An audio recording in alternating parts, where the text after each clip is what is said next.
Hello friends, ఇవాళ నేను only kurtis పెడుతున్నాను వీడియో. సో కుర్తీ ఓపెన్ చేస్తే ఎలా ఉంటుందనేది ఇది ప్యాటర్న్. ఓకే, డిజైన్ ఇలా ఉంటుంది.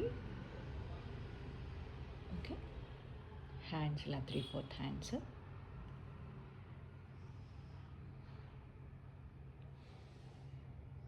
ఓవరాల్ కుర్తీ ఇలా ఉంటుంది.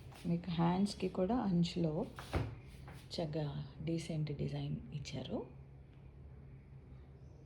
ఓకే, దీంట్లో అవైలబుల్ కలర్స్ ఏంటి అనేది ఇప్పుడు చూపిస్తాను.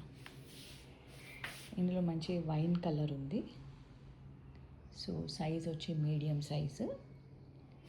అండ్ దిస్ ఈజ్ ఎల్లో, మంచి బ్రైట్ ఎల్లో, బాగుంది. దీంట్లో మనకి available size XXL and L ఉంది. And this is once red. దీంట్లో అవైలబుల్ కలర్ XL. ఇందాక మనం ఫుల్ లెంగ్త్ కుర్తా చూసాం కదా, దాంట్లో సైజ్ వచ్చేసి ఇది L అనమాట. ఓకే అండి, థ్యాంక్ యూ. ఇంట్రెస్ట్ ఉన్న వాళ్ళు డిస్క్రిప్షన్లో నా నంబర్ ఉంది, ఆ నంబర్కి పిన్ చేయొచ్చు. Thank you.